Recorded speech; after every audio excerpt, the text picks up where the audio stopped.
The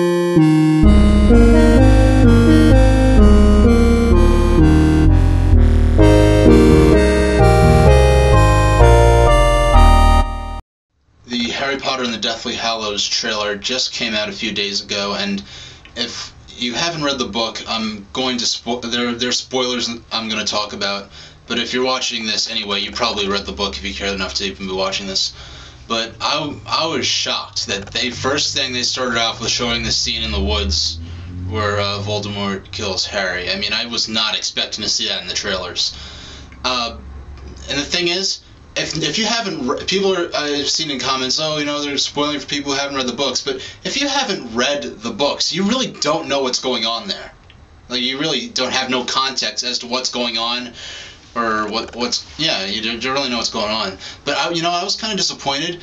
I imagined that scene, and when I read it, I imagined it being much darker. That looks very well lit for a dark, evil forest, and we've seen that forest in the films before, and it was a lot darker looking visually then. This one, it looked very well lit and silvery and almost sort of mystical and sacred, which I guess could be appropriate enough, but I imagined it being much more evil, darker looking, and all the Death Eaters huddled around a campfire. And just the look on Voldemort's face, like, I remember in the book, I haven't read it in a while, but it's like, I imagine Voldemort sort of like being like, oh wow, he came, like, what the heck is he? He's just gonna stand there. Then the movie looks very confident and like, yeah, I own this. Come, let me kill you.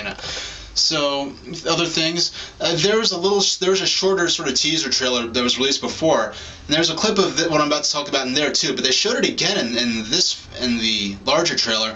There's a scene of this guy who looks kind of like Christopher Lee. Is it Christopher Lee? I don't think so. He's just seen for a split second. He's like standing in front of the Hogwarts Express, like stopping it with his hand, just holding his hand out, just stopping it. And that definitely did not happen in the book. I don't think there's any scene with the Hogwarts Express in the book at all. But what I'm imagining is either they're looking for Ron, maybe, or what I was thinking is that they're actually stopping the train and they're just gonna yank all the Muggleborns and all the Half-Bloods, or I forgot, like, what was it? I don't remember all the details, but like, yanking out all the Muggleborns or anyone they see as unfit, and just even like little kids, just yanking them off the train. That would be really effective to show what's going on, and how bad this takeover, how severe it is. But what else? What it looks like? It looks like there's a scene where Voldemort's like, obviously in Hogwarts, like, it's like holding Harry's face, like, why do you live? Like, and Harry's like, yes, I have something to live for. And that did not happen in the book. I think they really stretched out the final fight between Harry and Voldemort to be not just like, in the book, it's just sort of a duel. They pull out their wands, it's like a second, and it's over. Avada-Kedavra, Expelliarmus, Voldemort's dead. Then that's it. And I hope it comes down to that, but it looks like they really stretched it out in the movie, which could work much better. And that could work very well in a book, the way it was written, but not as appealing or exciting in a movie. So I trust them to handle this well. And I think they toned down the battle of the Astronomy Tower and Half-Blood Prince. They could really go all out and totally blow everything up and make it a huge, huge battle in the last one. So I'm really excited to see the Battle of Hogwarts. But there's a scene where I imagined when Voldemort and Harry duel at Hogwarts, that it being like sort of in that morning twilight hour, like at like 5 a.m., like right when the sky is like just starting to lighten up a little bit, but it's still dark and sort of twilight-like, and it looks like almost in broad daylight in the movie. That's I hope. I'm just sort of disappointed by the way that looks, but I'm probably going to enjoy what I see regardless. But there's a scene where near the end of the trailer where Harry and Voldemort have their wands locked, in spells, sort of in book 5, and that's not what happened in the book at all. I know that's not necessarily the final moment, but I hope that that's not the final moment, because the final moment is just and it's over, and everyone was crowded around them in a big circle, and basically I was expecting it to look a lot more like the cover art of the U.S. Scholastic version of the Deathly Hallows, But another thing I noticed, you only see him for a split second. I think you see in the Room of Requirement when they're looking for the Horcrux, which they surprisingly didn't set up in the last movie, despite how easy that would have been to establish the diadem. But it looks like Blaze Zabini replaced Goyle, and why they did that is because what's his name? Jimmy Whalett got kicked off of the cast of the film because he got caught with some pot. And I can make a whole other video about how stupid that is, because I mean,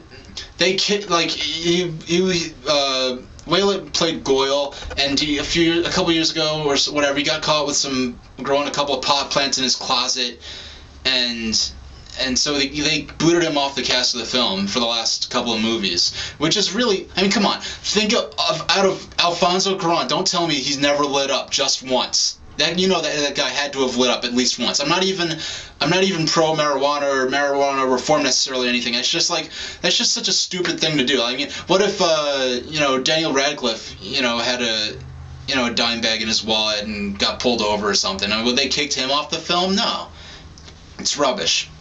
But anyway, it's cool that they have, at least with Blaze Zabini, because they did set him. I don't know if this was conscious or not, but they did set him up in the train scene in Half-Blood Prince. So you do have a character, for people who haven't read the books, that's going to die, and you sort of feel the impact of, oh man, he's dead. But part of the way that he died, part of the way Goyle died, was sort of like he's just a big dope and he's a moron and got himself killed. Whereas Blaze, I imagine him being very sort of mature and a little more intelligent and more clever, and not someone who would get himself in that situation. So it's going to be interesting to see how they play that out.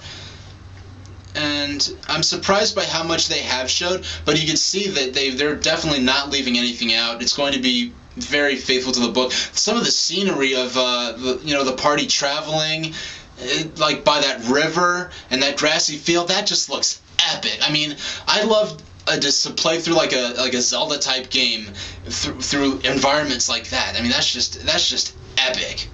The scenery looks like it's going to be great. The traveling looks like it's going to be great. The sense of scale that they're all alone and living out of trash cans virtually, while the world's like, where's Harry Potter? What's he doing? Everyone's out to kill him, and meanwhile he's got his supporters, and it's just it's a war.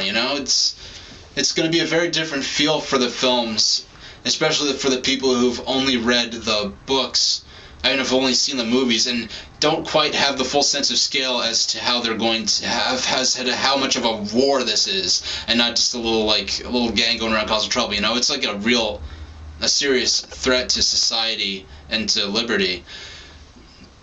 And one thing they burned, the Weasley's house has been burned down in the last movie, which I don't mind that the house burning down scene in Half-Blood Prince film, but the time they spent for that, they could have included like the whole backstory with Voldemort's mother. They could have had, and that section of time they spent burning the house down for no reason could have been spent on establishing Voldemort's history more, or they could have had the scene where he's acquiring all the items he's going to make the Horcruxes out of.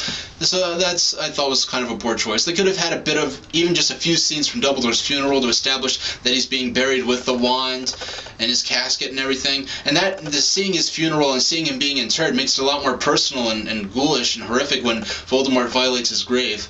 But I'm very excited. This looks like it's going to be a great movie and a great end to the saga on film, and definitely, I'm not so much into Potter that I want to be out there for hours online or anything, but Half-Blood Prince I did stay out and go out for a midnight release, and this one I'm just going to probably do it just because I want to see it as soon as possible. I'm not like a huge Harry Potter maniac. I only read through the series twice, and since from the beginning, since the books first came out, I've only read each one twice.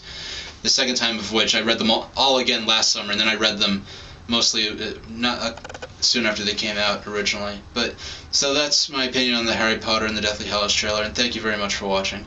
Also, it's been quite a while since a Pottercast episode's come out. I kind of miss listening to Pottercast. I hope one comes out soon. So, thanks for watching.